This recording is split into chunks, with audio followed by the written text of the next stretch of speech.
Welcome to the show, everybody. We're talking about Substack. We're on Substack, talking about Substack because we're all victims of technology and attacks, including our guest today for the FiveStack, Mr. Jacob Karsbo, who last week I'm trying to invite him to a podcast. I'm like, Danish Intelligence guy. And I'm like, Danish Intelligence guy just vanished out of nowhere. His account's gone.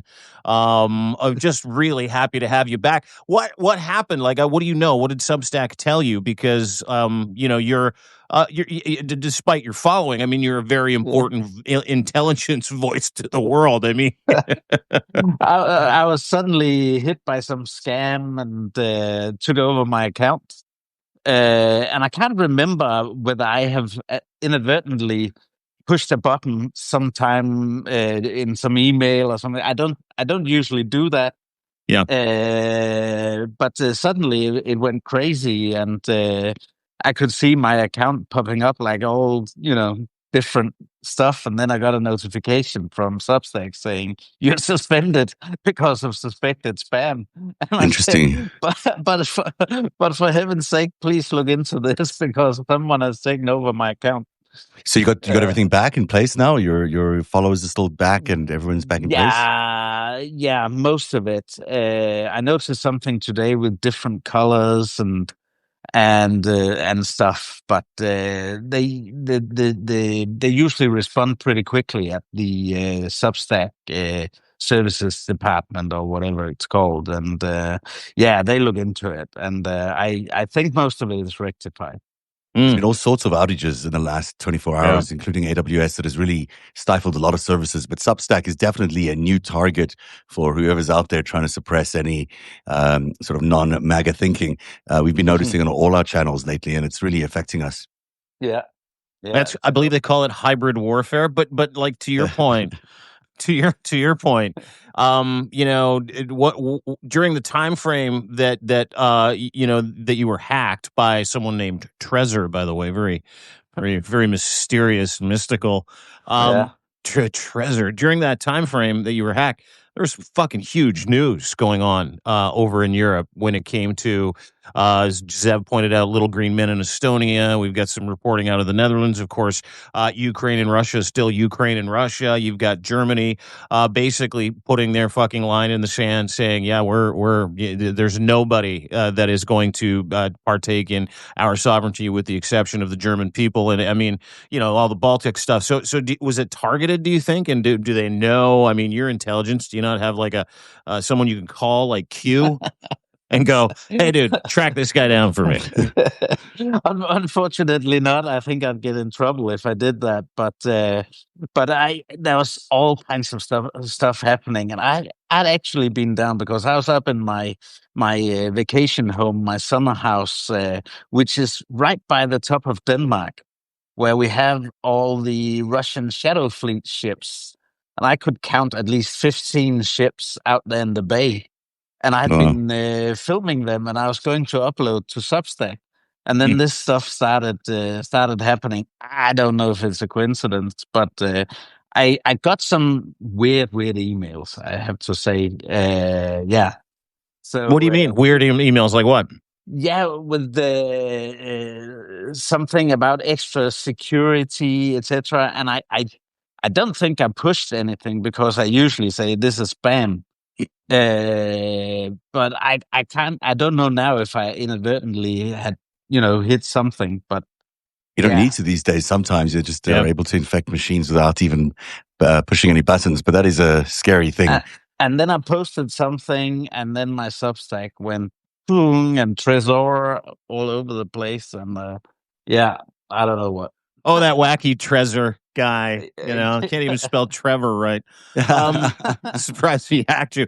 Well, listen, I'm really glad you're back, and really, really happy that you got a second to join us. And I apologize last week. We just had a functionality issue, and we just couldn't get to you. And I was dying to talk to you, but maybe fortuitous that we didn't get a chance to talk to you because the number one story on the FiveStack today, or the number 5 story right out of the gate, the bombshell report that Trump absolutely destroyed Volodymyr Zelensky behind closed doors at the White House when he publicly walked back every admission of fucking support for Ukraine, saying not only no tomahawks, but you're going to stop fighting, you're going to give Putin whatever he wants, and you're going to be done. He's throwing maps across the room.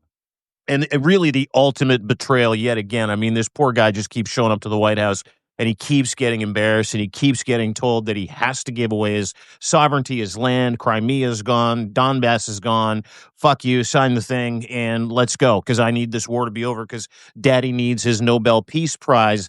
So what do you make of this getting walked back again? And is Ukraine putting any stock into this anymore? Or are they just about going it alone? Because this is fucking crazy. It is crazy, and unfortunately, it was the predictable outcome. Yeah. Like you had Lev Panas on before I was suspended on Substack, and I listened in, and I had been saying the exact same things. This won't happen with the tomahawks, etc. It's going to be the same old story, and there'll be some play by Russia, and Steve Witkoff will be in the frame, etc., etc. And that was exactly what happened. So it was all very predictable.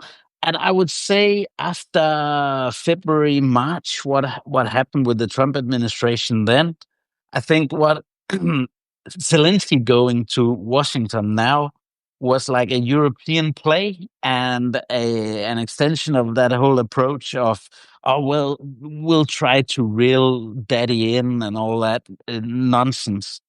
And it's wishful thinking on the parts of European diplomats. That's my take because they don't want to realize really how bad it is with the Trump administration, and then they're just trying to see if they can keep stuff on the rails.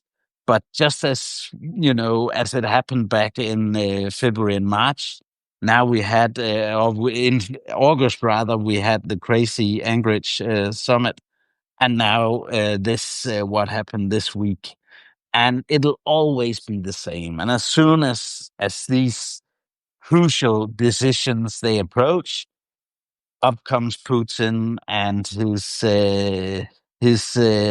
Dmitriev, kill Dmitriev, and just on this issue of tomahawks and what was going on last week. Actually, if you had followed Kirill Dmitriev's profile on X, you could already tell. Oh, he's been ramping it up, hasn't he? We're best friends. We're friends. Let's build a bridge and a tunnel. We love each other. Exactly. And at one stage before that, even a couple of weeks ago, he said, I don't believe all this bluster here. Nothing will happen because we have our good back channels. And you had that whole thing about Melania Trump having a direct access to Putin and all that crazy shit. You always have to wonder about the sanity of this president. I mean, he shifts positions every other week. Having gone from being quite close and pally with Zelensky just a few weeks ago, now he's busy saying you have to concede the entire Donbass region. He literally said the words, "Putin will destroy you if you don't agree now." And this is after pondering this idea of giving a Tomahawk missiles to the Ukrainian military.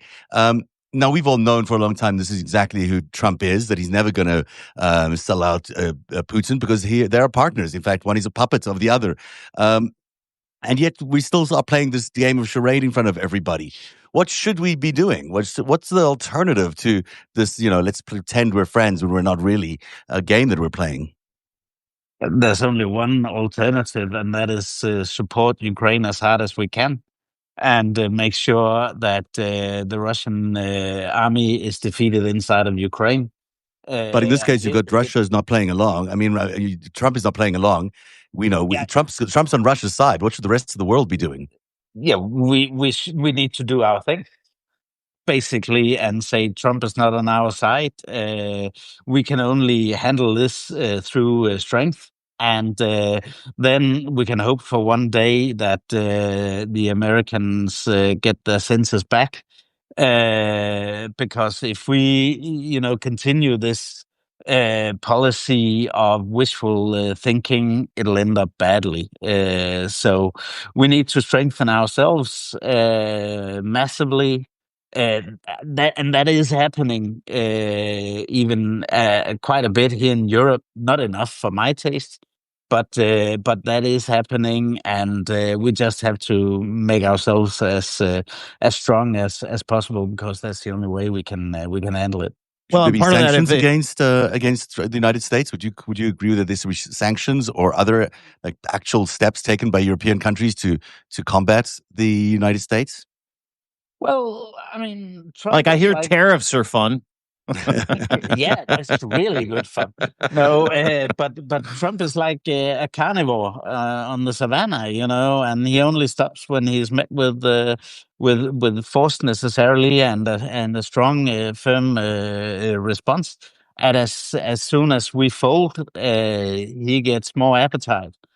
And in Europe we have this whole debacle of Digital Services Act, etc., where Trump is really pushing hard and threatening, because I mean, we don't want polluted social media polluting our societies, and essentially algorithms controlled by MAGA, and that's what Trump wants. So that's why this crunch and this conflict is inevitable, because this is about ideology, and a lawful society and not a lawless society. And Trump doesn't want us to really stay strong and stay united in Europe. He wants division, and he wants to use us as pawns on the chessboard, and people need to realize.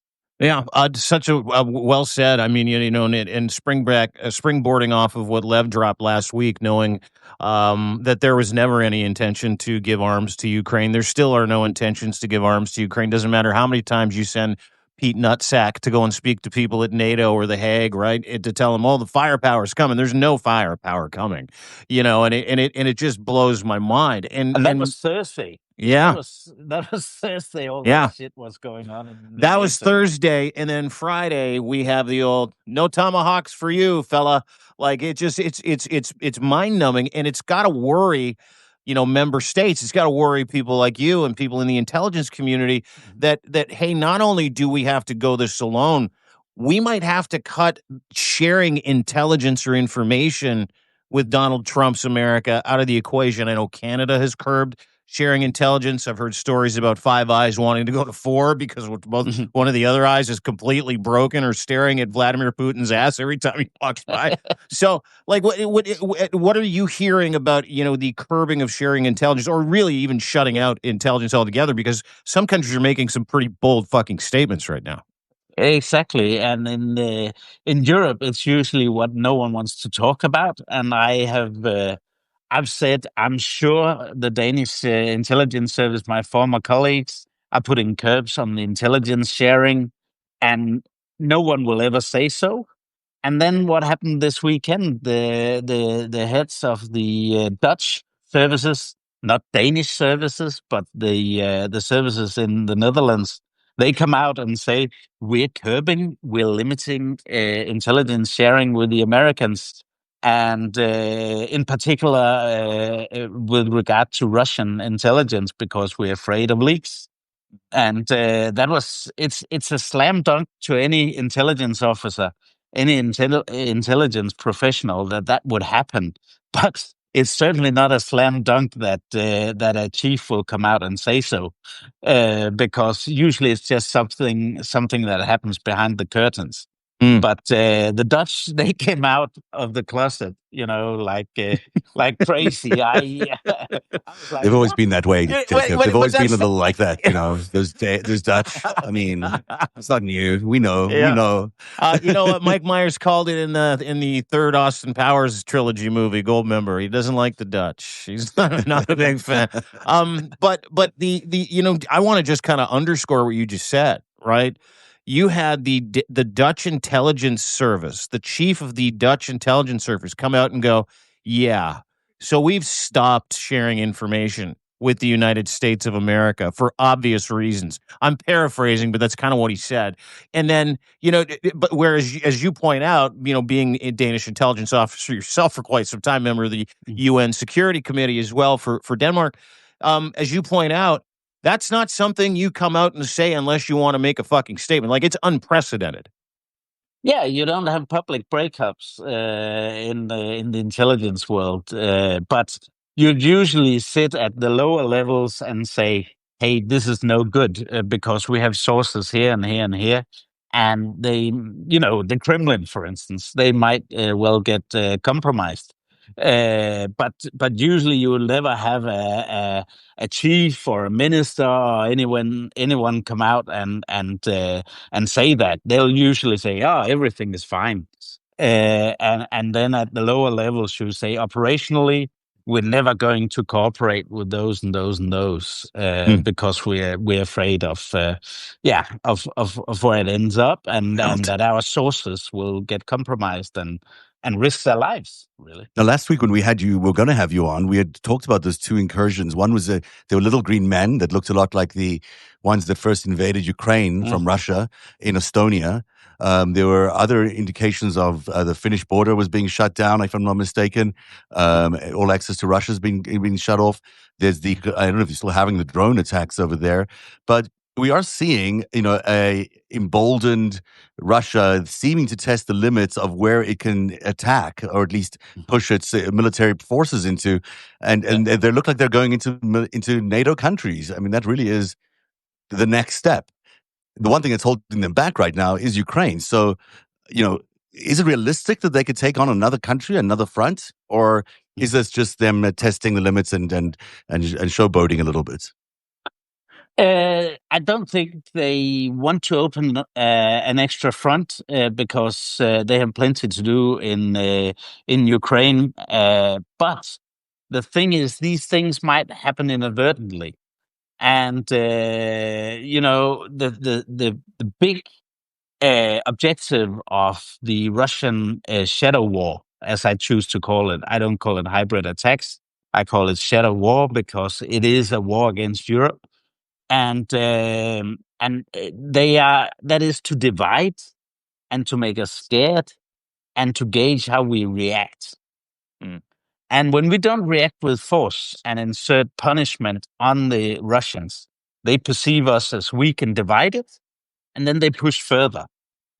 And that's the big risk of this stuff, that we end up in a war, not necessarily because the Russians want it, but because we don't respond in time. And we come up too late, and then suddenly we have dead people in the street, and then it goes crazy. And some of these Russian attacks, sabotage attacks in Europe, it's been a really, really fortunate coincidence that it hasn't cost lives, especially in Germany. There have been some really, really close calls. There was a bomb on a DHL plane last year that didn't that didn't explode in the air, but on the ground it was a fire bomb. But that was because the plane was delayed. Had it gone off while the DHL plane had been en route to the UK, we would have had dead people. Absolutely. I think there were a couple other ones like that too, right? Where the was it from Poland? A couple of flights from Poland were supposed to end up in Canada. Yeah, and all these GPS jamming. For instance, there was while I was up at my dacha. That was that's where there are a lot of fishermen. There was a fishing boat. Suddenly, it had no radar. It had none of its stuff was working. So it had no way to signal. They could sail back, but it was only because it was during the day. Had it happened at night, it would have been really, really dangerous. So is the radar being blocked? How is that happening? Do we know it? Yeah, Jamming. Jamming. That's the thing that Putin does. The Russians do a lot of that kind of stuff. He did it to Ursula von der Leyen's flight. Did it to the German general, high-ranking German general. Almost killed him. Yeah. Someone asked on the chat, why is Donbass so important? And I think it is an important question because most people will say, well, it's just one region. Why don't you just give it to them, get it over with? But it's not really. It's important because there are a lot of Russian speakers, not people that sympathize with Russia, but the Russian speakers are, put forward by Putin and his henchmen as being loyal to Russia, which is no, not at all. But that's the storyline that the Kremlin is pushing, and that's the storyline that Steve Witkoff is pushing. I don't know if you saw his interview with Tucker Carlson back in April. I try really hard not to consume anything Tucker Carlson, but I did see him on 60 Minutes pretend to be a real diplomat this weekend. Okay, but Steve Witkoff's interview with Tucker Carlson, it's insane. And it's just, he's just come back from Moscow, and it's just a full blown Russian propaganda show for the MAGA faithful, and that's the story he continues to push, and that's why that's Putin's great success to convince the Trump administration that speaking Russian in Ukraine is the same as being loyal to Russia, which is it is not. Let's remember that Zelensky was also a Russian speaker back in the day.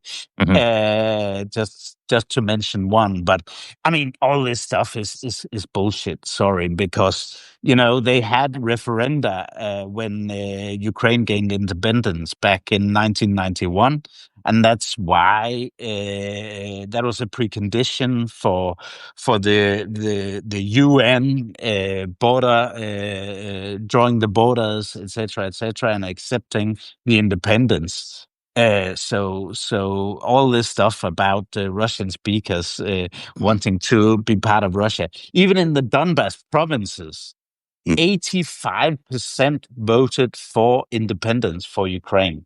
Right. They're not pro-Russia. You know what? We have to still get to the top five. Jacob, do you want to stick with us and throughout the show? Is that okay? That's okay. Dean, is that okay with you? Absolutely. I love having Jacob around, unless he's got to go, and which I totally understand, but you stick around as long as you want. Your smiling face just makes me feel better. He does make me feel better. Let's go to number 5 then. Fox News star Laura Ingraham, who spent years attacking Hunter Biden's business dealings as corrupt influence peddling, has gone into business with Donald Trump Jr., becoming a director of a special purpose acquisition company seeking to raise $260 million. The SPAC, called Columbia Acquisition Corp. 3, explicitly positions itself to capitalize on the market's excitement to fund the next chapter of American exceptionalism and America First cultural shift after the 2024 U.S. election. With Ingraham slated to chair the compensation committee that could directly control payments to the president's son. I mean, you would call it a conflict of interest anywhere else in the world, but apparently not for Fox News, which seems to be okay with this thing. I gotta tell you, I'm watching Jacob put his hand over his head. We're inundated with the minutia around the Trump regime every day, and invariably it always comes back to one thing: how the Trump regime can make more money, how the Trump brand, the Trump family can make more fucking money. Listen, friends, if you think Laura Ingram's going to be the bastion of corporate responsibility this is a rugging, by the way, as she hoovers money from people based on market excitement for unnamed projects, but don't worry, cokehead Donnie Jr.'s on the scene, and these are his projects, and don't worry, everything's going to be fine because Eric Trump's also part of this whole thing too, and Eric only stole about $20 million from cancer victims about 10, 15 years ago. So don't worry, it's going to be. I cannot, what I can't get over, and this is me every single day when I hear these stories. What I can't get over is that everybody just shrugs their shoulders in the United States and goes, well, I guess, I guess they're just gonna, but because the robber baron mentality of this regime. It just like if you're in Europe, like I get it because we're inundated with it every day. Like you must hear these stories over in Europe and go, hey, that shouldn't be allowed because it shouldn't, yet it continues to happen. Yeah. And, that's why, often here in Europe, you hear a lot of people, politicians, business people say, but the US institutions will hold. They'll have midterm elections, the institution will hold. And that's just a crazy assumption because I say to people, okay, let's have a competing hypothesis here. And then let's line up the evidence. And you'll have 80% in the no institutions. This is going haywire. And people just don't want to face it. It's wild. It's wild. Not only do they not want to face it, it's almost as if they shrug their shoulders collectively. And I don't know if anybody is. I'm a big SpongeBob guy. If anybody's seen the episode of the movie SpongeBob, where the guys are walking around with helmets just like automatons, it's almost like they're just completely, totally defeated at this point. Like the United States of America, the people of the United States of America. Because I tell you what, Joe Biden does this. Joe Biden enriches his family, which you can argue Burisma might have been a board position, but you can argue. But if this is anybody else, 9/10 of the bullshit, 9/10 of the bullshit doesn't happen. It's just wild to me. It is. I'm sorry. I'm not sure if you guys can hear me. You guys good? Yeah, we can hear you. Yeah, yeah. So I'm just saying this regime is so corrupt, and we've now accepted that day to day corruption is endemic in everything we do, whether it's Laura Ingraham or Donald Trump or his two sons grifting off the crypto thing or Witkoff's sons grifting off crypto. We are okay as a society, it seems, with corruption at a mass scale, at an endemic level. Now, of course, we need to stop this. The one thing that I think was a real boost was on this weekend when we had that NoKings rally. 7 million people showed up. And I think the thing, if these weren't just people on the left or the right, these were people just frustrated with MAGA from all parts of the political spectrum because people are so tired of corruption. People can see what's going on. They can see these billionaires are busy profiting left over one after the other, making so much money while Medicare and Medicaid is being cut for ordinary Americans and the government is being shut down. I mean, this is stuff that's really happening to people in real lives right now. And I think this issue of corruption needs to become the central focus of the movement against Donald Trump and the movement against MAGA. We can all agree that the corruption is out of control. We've seen it build up over 50 years from the Jeffrey Epstein saga that I've been covering, but just the rise of this sort of deep state and this corrupt organized criminal activity that's been going on, and it's threatening the existence of our country. We really need to focus on corruption as the unifying force that I think everyone can gather around. I mean, no one would disagree with the fact that we need to get rid of corruption right now in America. No, but you also get that's why we're fighting a culture wars, because they know that, right? They know that they're completely fucking corrupt, and so what they do is they do stuff like call everybody at the NoKings rally this weekend a bunch of terrorists and Antifa, pro Hamas adjacent, and while they're doing that, they're ramping up the fucking drum beats of war against their own people. They're literally in business with their media partners, like Laura Ingraham, starting a $250 million fucking fund for a company where they get to go and acquire things. Like it blows my mind. It just imagine Rachel Maddow doing something like that. Rachel just suddenly was like in the 9 o'clock hour would say, "Hey, I'm starting a little company with Barack Obama's kids over here." I mean, we'd never hear the end of it. But it's perfectly okay for what's her name to go out there and say this about the Trump kids and invest $260 million, or demand investment of $260 million, which is what they'll get for the SPAC. And you're absolutely right. It's going to be a rugging. There'll be nothing useful that comes out of this thing. No. The number 4 story on the countdown. 7 million Americans took to the street Saturday for the NoKings protests in more than 2,500 locations nationwide, proving that peaceful resistance isn't just possible, but powerful in the face of rising authoritarianism. While Republican leaders frantically labeled the demonstrations Hate America rallies and urged citizens to stay home and watch football instead, the contrast with January the 6th couldn't be more striking.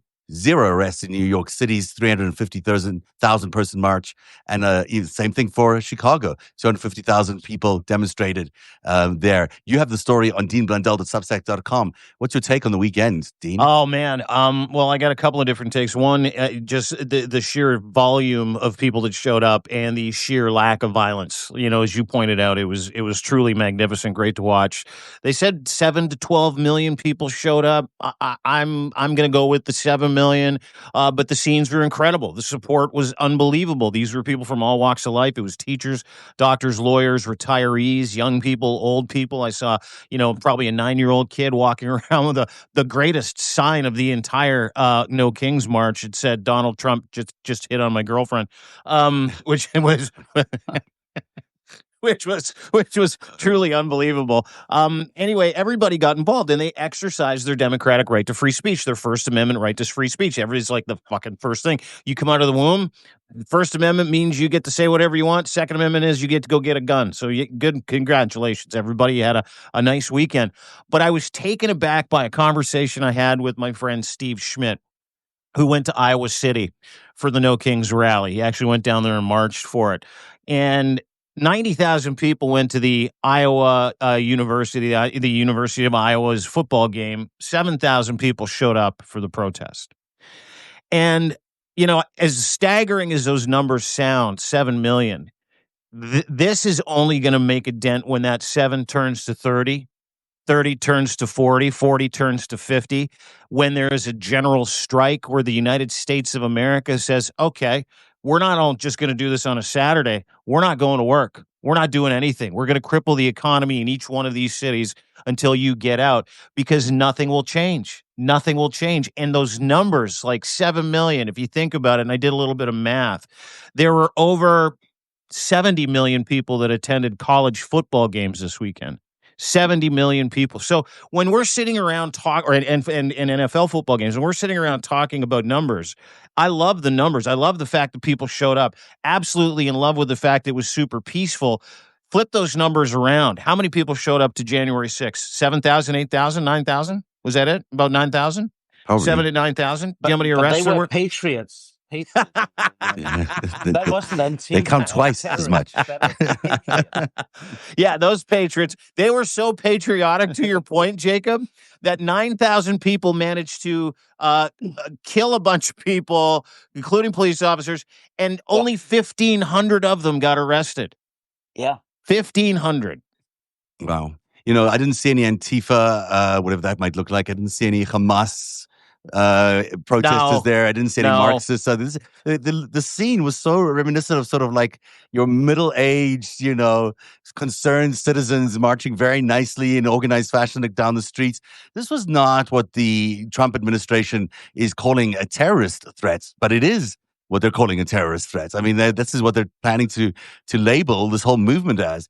But to your point, if this isn't sustained, it doesn't actually mean anything. All the studies we've seen anywhere in the world, you need to have sustained action. In Israel, they do it every weekend, every Saturday, whatever, every Friday. They go out there and they protest outside Bibi's or in the main part of Tel Aviv. It's that kind of sustained action that really builds movements. These once in a while protests are nice. They give you the numbers, they give you the visuals, but they don't really achieve what they need to achieve, which is sustained resistance. Yeah, and you know what? That sustained resistance comes in many different forms, right? Whether it's a boycott, whether you show up, whether you just don't go to work, whether you're part of a general strike, doesn't matter. But I want to draw everybody's attention to Trump's response to this. Jacob, Zev, you've seen the video, right? Oh, yeah. You've seen the AI video? And the trolling of the AI. I mean, it's funny, but it's not funny. Where the president of the United States puts out a video of him flying an F-16. It's AI generated, of course. And he's bombing what appears to be a large city and its protesters during the No Kings rally. And on the side of the plane, it says King Trump, and he's wearing a crown, flying a fighter jet, and he dumps metric tons of raw sewage on the protesters. Metric tons. And dude, I want your thoughts on it, Jacob, because to me, I mean, I get the humor involved and stuff like that.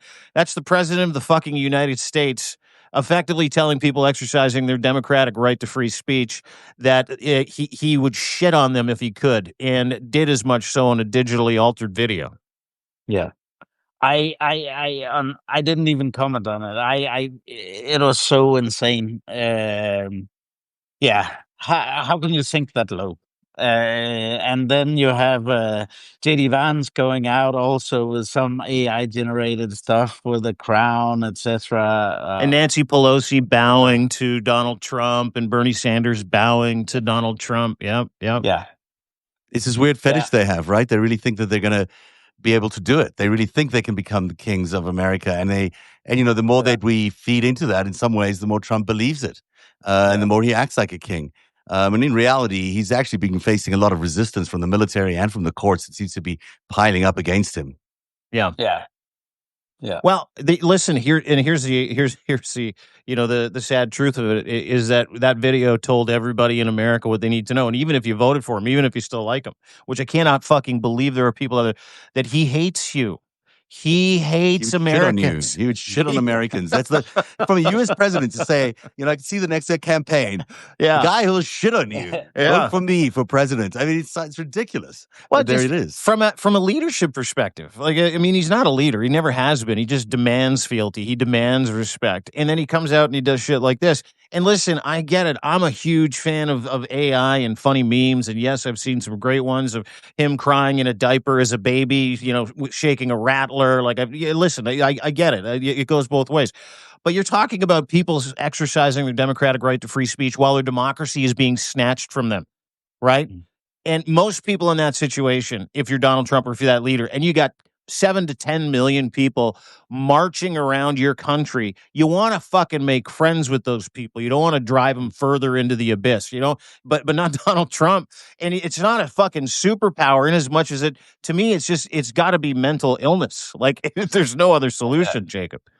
Yeah, it's something like that. It's incomprehensible. Now you're starting to see why the Netherlands isn't sharing information with the United States. Meanwhile, at number 3, a 155 millimeter artillery shell fired during a live fire demonstration for the Marine Corps' 250th anniversary at Camp Pendleton prematurely detonated over Interstate 5, dropping shrapnel into California Highway Patrol vehicles in Vice President J.D. Vance's protective detail. J.D. Vance was being protected by these guys, and this shrapnel coming down, raining on them from this little experiment or show that a Hexeth had been put on. Governor Gavin Newsom had warned the Marines' plan to fire over the West Coast's main south artery was reckless, and he ordered a 17-mile stretch closed against military guidance, causing significant backups for the 80,000 people who use that stretch daily. The mishap occurred at 1:46 p.m. Saturday, with officers describing what sounded like pebbles hitting vehicles and finding a 2-inch piece of shrapnel that left a dent in a patrol car's hood. I mean, these guys are so incompetent. They're so incompetent. What happens? Quick question. Yeah. Pop quiz for everybody on the Substack Live today, specifically for Jacob. What would happen if Denmark elected an idiot, and that idiot chose to go and find someone on a local news channel to run the Department of Defense? Stuff like this? Yeah. I mean, to be honest, and not too many years ago, we had a terrible minister for defense. She was really, really bad.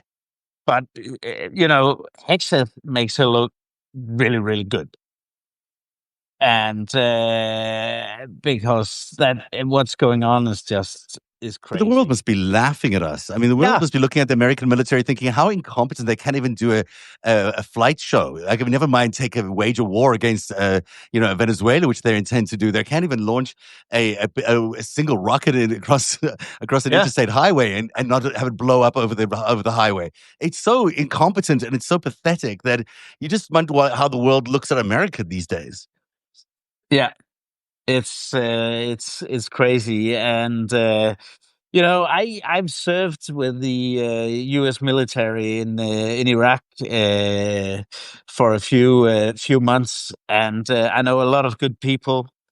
inside the military, and I can only imagine how they feel, because it's it's really, everything they stand for is being, just wiped out, and now it's about loyalty to MAGA, and nothing else. It's terrible, but we're seeing that evidence on a daily basis, where that whole value set is just being eroded. So, do you talk to anybody associated with? And you're more than welcome to tell me that Yeah. that's classified. Go shove it, Dean. Do you talk to anybody in the U.S. military or in the U.S. intelligence apparatus, or any former U.S. intelligence or former U.S. military? What are they saying? Yeah. Just about the incompetence now and the kakistocracy. Yeah, exactly. I mean, that whole thing of perverting the professionalism, and going back to Hexer's speech at Quantico and all that crazy stuff going on. Of course, they're like, they feel really bad about it. I know that most of them, they say there are loyalists inside of the services, but most of them, by far the majority will say this is completely out of hand. But they stay on board also because you had the Admiral Halsey from Southern Command. Yeah. Southern Command resigning, and we'll see more of that. And I think it has to do with, do they get illegal orders or not? Oh, like the Venezuelan fishing boat. I mean, that's now not just Venezuela. That's Trinidad and Tobago. That's Colombia. The Colombian president came out and said yesterday, "Hey, listen, you committed murder. You killed some of our people, and not only that, 2 are still alive, and we would like answers." And what does Trump do? He puts out a Truth Social post, and he's like, "We're no longer sending you money. Fuck you." Unbelievable. But we'll still want your cocaine, please. I mean, that's basically the message. A smuggler, didn't he? Yeah. A drug smuggler, the president. Yeah. It seems to be wanting the rewards of that drug smuggling. Number 2 story, this is a really big story developing. Erez Rouhani, a Justice Department lawyer who won commendations defending Trump's first-term immigration policies and was promoted quickly in the second term, was fired after refusing to sign a legal brief that falsely labeled a wrongly deported man as an MS-13 terrorist. In a 60 Minutes interview, Rouhani describes witnessing the number 3 DOJ official Emil Bovee, Trump's former criminal defense attorney, tell career lawyers that if a court issued an order prevailing deportation flights, we may have to consider telling that court, fuck you. The whistleblower's account has been corroborated by over 35 federal cases where judges, both Democrats and Republican judges, have specifically criticized the Trump DOJ for providing false information, lying to the courts. Here's a clip from 60 Minutes. It's short, but it's worth your time. Analyzed hundreds of suits filed against the administration, and he didn't imagine what judges were saying to the Trump Justice Department. We found over 35 cases in which the judges have specifically said, what the government is providing me is false information. It might be intentionally false information, including false sworn declarations time and again. In court records compiled by Goodman, Democratic and Republican appointed judges are critical of the Trump Justice Department's work. Highly misleading, said one judge. A serious violation of the court's order, wrote another. And a third warned, trust that had been earned over generations has been lost in weeks. This isn't the way things normally proceed? It's not. In fact, I would say for some of the cases that we're looking at, maybe that would happen once every 10 years. Who gets hurt by this? The one entity or person or institution gets hurt the most is the Justice Department. So the judge... That's it. Yeah, unbelievable that the story is going on. So much lying, bold-faced lying towards judges in the looking at all these cases that are carried. Is it unbelievable? It's unbelievable that it's happening. It's still happening. I mean, there's so many career prosecutors out there who shouldn't be doing it, who know that they're doing it under duress, but they're still doing it. Some people are still doing it, and it is shocking to me. I mean, this is the American justice system, the most vaunted, looked up to justice system in the world, and we've, in a matter of months, it's been turned into an authoritarian puppet regime kangaroo court. Yeah. Listen, I said this last week on the show, and I want everybody to kind of take this. We are in the greatest psyop of our generation. I mean, we have just come through a golden age of peace after the Second World War ended, right? And then, you've got Vietnam in the 60s and the 70s. And for the large part, for the last 30 years, we have not been sold a bill of goods like this ever in the history of mankind. I mean, this is Gulf of Tonkin stuff. This is propaganda. This is Nazi propaganda. This is Russian propaganda. This is exactly what people do. They invent a narrative that doesn't exist. They make you live in a sim. And that's what Donald Trump is doing. And he is unchallenged. Like, for I'm listening to that clip for the first time, read a little bit about the story today. But he is unchallenged. Like, he's got judges that are going between each other saying our democracy's lost, but nobody's doing anything about it other than whistleblowing, quitting their jobs, walking out. And then now you've got a vacuum of people who are more willing to do the work and the bidding of Donald Trump. I mean, you want to talk about cosplaying and misrepresenting narratives on purpose to create a sim for people to live in so you can keep them in fear, so you can do things like this. ICE raids all week long were the most violent ICE raids I have ever seen, and not one single protester from the NoKings protest was arrested this last weekend. And you ask yourself why. You look at it, you see these videos, these pictures, and they're all part of the psyop of Portland's a war zone. It was full of inflatable frogs and unicorns and fucking dinosaurs this weekend, right? Like it blows my mind. And then on top of that, they've got everybody from Tom Emmer to Chip Roy to, every single MAGA sycophant running around this weekend, calling them all fucking terrorists. Left-wing Antifa. They're the most dangerous group of people in the world. I mean, it doesn't matter, Jacob. It doesn't matter what reality is in front of people. They lie, as I point out, when the truth will do, right? And it's all because they are trying desperately to stay in power, and they know they're going to get their teeth kicked in 2026 unless they do shit like this. Yeah. And checks and balances are shoved down the drain. And as I was saying initially, the institutions, they're trying to undermine the institutions. That's what's going on because they don't value democracy. That's it. And capture those institutions. The one thing that's on the horizon that certainly is concerning Donald Trump today is Virginia Giuffre's posthumous memoir, Nobody's Girl, which drops tomorrow, and leaked excerpts reveals a graphic new allegation against a former prime minister. This is a story from deanblundell.substack.com. You believe this guy is Israel's Ehud Barak. Tell us what Virginia Giuffre says in a posthumous book, Nobody's Girl. I got a copy of it the other day, and I did read some of it.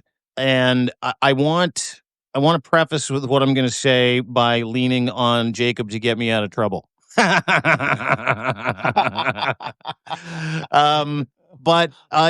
there's an excerpt from that book. There are some very, very disturbing stories in that book, and there are people are named, and there's one specific name that wasn't named, but named in other capacities. And she talks specifically about this one person being a very well-known former prime minister. Now, she's also talked about how she used to see Ehud Barak, who was the prime minister of Israel for quite some time, all the time on Jeffrey Epstein's island. Jeffrey Epstein's mansion, was a regular at Jeffrey. There are pictures of Ehud Barak. They have a known relationship. There's a massive digital trail. So it's alleged that the person that abused her to the point where she thought she was going to die, where she was left bleeding out of, and I'll save you the gory details, all of her orifices for days, was this Israeli president. And it's fascinating because she's doing this from the grave. right? Like, this is justice from the grave for so many people. And whether or not it's Ehud Barak, I don't know. That is the allegation. The New York Post went with that this weekend. The New York Times went with that this weekend as well. And this book is coming out tomorrow. And it already is a bestseller across the board. And it will have information in this book that was written in part by Amy Wallace, who helped her ghostwrite this and finish the book posthumously after she allegedly committed suicide, which, again, days before she allegedly committed suicide, she put out a tweet. She's basically saying, in no way am I suicidal if anything happens to me. Just wanted everybody to know that. She then passes away after getting hit by a bus, which is incredibly fucking convenient. But I cannot imagine knowing the legitimacy, Jacob, of what is in and how bad this is. 2 days before that, Prince Charles, literally 2 days ago, stripped Prince Andrew of all of his royal fucking titles. Like, whatever is in there is that bad, and we're going to get a glimpse out at tomorrow. And as sad as it is, wanting justice for the victims that have literally been left hung out to dry for the last 20, 30 years, we might see some accountability, but more importantly, we might see, some very important people get named. And I got to imagine in certain intelligence circles, there's some serious concern about this book being released tomorrow. Yeah, I can imagine. I hadn't even seen that. I have to confess, because I'd been looking at so many other things. But that's toxic stuff. That. But you're an intelligence guy. I mean, we've reported on Jeffrey Epstein being an intelligence asset. We've reported about him running a blackmail operation, targeting American politicians. In your time as an intelligence officer, if you can say this, maybe you can't say it, but did you ever come across those kinds of stories about Jeffrey Epstein or people like him doing this kind of stuff? No, actually, because when you're in a small service like I was, we focus so much on the immediate threats. And back in the day, it was a lot about terror, Islamic radicalism, etc., etc. So we didn't have time to dig into other stuff like that. Obviously, also a lot on Russia, but today is just different. Isn't this how Russia works? Isn't this exactly what happens in Russia? It is because that's how you can, gain stuff that you can use to cultivate people to work for you, because you have obviously you have the cultivation, but then you also have the pressure points. And especially with stuff like this, they can extort people, and also with the economic leverage is also just a classic, I would say. So and then you look at some of these people in the U.S. administration now, not least the president, and for some reason he checks all those boxes that as FSB would look for, to try to get on to someone. That's the reality. I mean, because it seems to me that you got a corruption story here that has been going on for many years. This is not just blackmail. This is Jeffrey Epstein was making politicians do things for him because he had dirt on him, on them at least.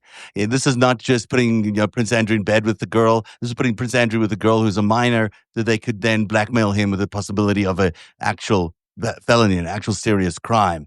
This is them doing pretty dark deeds to control American politics in order to make money, ultimately, in order to make themselves and their bosses in organized crime units around the world make money. And this is the same corruption that's now inside the White House. There's a through line here from Jeffrey Epstein to Donald Trump, and Americans need to really seize this moment in uncovering what's in this book and challenging your representatives to ask them why, if they are supporting pedophilia, if they're not allowing this vote to happen on the FBI files, because it is remarkable to me that any politician will actually say that they don't want these files out, knowing now what we know is in Virginia Giuffre's book. Yeah, but the thing is, you have that on the one side, and then you have all the pressures that Trump is using against those politicians in Congress to make sure it doesn't happen, because that's like mobster style stuff. That's the evidence I've heard, and that's why the Republicans don't dare rise up against this, and they just end up saying yes, sir. Yeah, because it'll be the end of the party, won't it? It'll be the end of the Yeah. presidency. It'll be the end of their influence. If we get anything out of this, what happens to the Republican Party? Like, let's say this is true, what happens to the Republican Party? What happens to Donald Trump? What happens to, if it is Ehud Barak? What happens? What happens to those people? Their lives are going to be effectively over. Like, I've watched Donald Trump walk out of burning buildings and go, everything's fine, and a lot of people believe him before. But this one seems to be, to me anyway, incredibly, incredibly different because of what's hiding behind the 218 signatures on the discharge petition, what's hiding behind the experiences that all these women had, what's hiding behind who's propping up who and why they just refuse to be transparent. Like, every time something happens on a daily basis, Jacob, Zev, every time he attacks a boat, he goes, he attacks a city, I always think the same thing. Wouldn't it just be easier to put out the Epstein files? Yeah, it would. It's true. It would be much easier, but he won't do it. No, I know. Won't do it, and we know why. That's the countdown today. Jacob, thanks for this. Thanks for hanging out with us the whole time. I absolutely fucking loved doing this with you. Yeah, it's great, Thanks Jacob. Your insight's great. for having me on. One question. Yes, sir. I've been sitting here. I noticed a lot of people start following me, but I think due to that Substack malfunction, I don't get subscribers. Am I right in saying there's no facilities so people can subscribe? There is, right at the top of the left of everyone's phone, there's a button there that they should be able to press to subscribe. But as you point out, there's something weird going on lately. We've seen it earlier on, and people are messaging in the chats here earlier on that they can't subscribe to you for some reason, Jacob, and to Dean, you as well. They've mentioned that, and I've noticed something of a flat lining on my subscriptions. Maybe there is something going on that we're not fully aware of, where subscription options are just folks, not being. yeah, if you could happening. just do us a little favor while you're watching, is hit that little gray button in the corner. It's got my name, Zeb's names. Zeb's name, Jacob's name. Hit that button and subscribe to us. Follow us, subscribe if you can. It'll be automatic. Let me know if it's working, and we'll try and figure this out a little bit, or maybe just a little beta test. Are you not getting any subscribers at all? People can follow you, but they can't subscribe. Is that true? It looks like a lot of subscribers, but no a lot of followers, but no subscribers. Huh? That is weird. That is weird. They should be fairly in sync. I'll write the Substack help desk again and say, there's something wrong.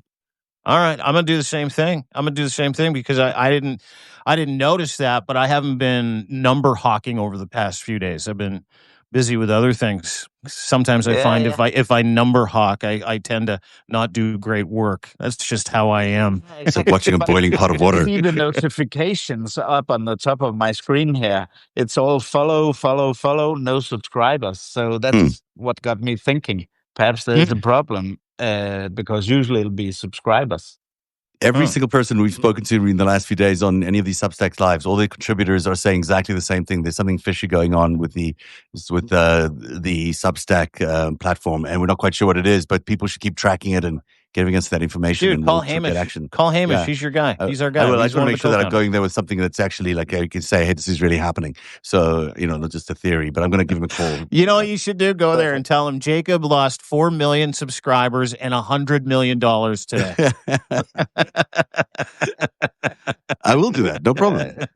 Don't mess with the Danes. I'm telling you. Danish Intelligence, Jacob Karsbo. Jacob is first name and last name Karsbo. K2A's RSBO. Give him a follow. Make sure you subscribe. We're going to try and figure this whole thing out. I absolutely love it when you come on. Dude, you are a wealth of knowledge. You're fun to talk to, but more importantly, you're on the right side, which is democracy's sake. Sovereignty for every country. And to have you here definitely goes so much further for guys like me. And I think everybody else in understanding what's going on around is taking nothing away from Zev, who's a very good explainer of things. Being a former intelligence officer, yes, we'll just love having you. So thanks for being here, brother. Thanks a lot. See you soon. You got it. Bye, Bye-bye. Jacob. Jacob Carsbo, everybody. This is a It's real great having him on. sensibility there, isn't it? Yeah, That's what I love the talking to Danes. They're that so guy. cool and calm, and they just they don't lose their cool. Everything still smiles and smiles. But there's a lot going on in the world that would make any intelligence person freak out, and they're just very, very calm about it. Yeah, I love Europeans. I spent a lot of time in Europe this summer, and they're it's funny because they're just living life, right? And they'll talk about this shit, but they've been living with this shit in their lives for 100 years, right? If it's not Russia, it's Germany. If it's not Germany, it's Russia. They've been and they're so multi over there because it is the EU. Everybody over there just kind of gets on with their business. You got a bunch of countries that share the same money. You've got a real sense of European pride and historic cultural pride in that area, but they are so used to the things that shock us on a daily basis because they've lived through dictatorial regimes, right?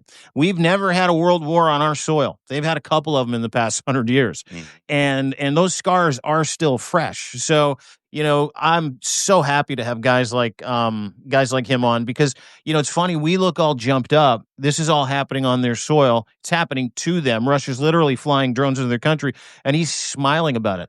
Yeah, yeah. That mind happened you, last it's also week. happening here. It's not that we're just we're imagining it. This is what's going on in America right now is unbelievable.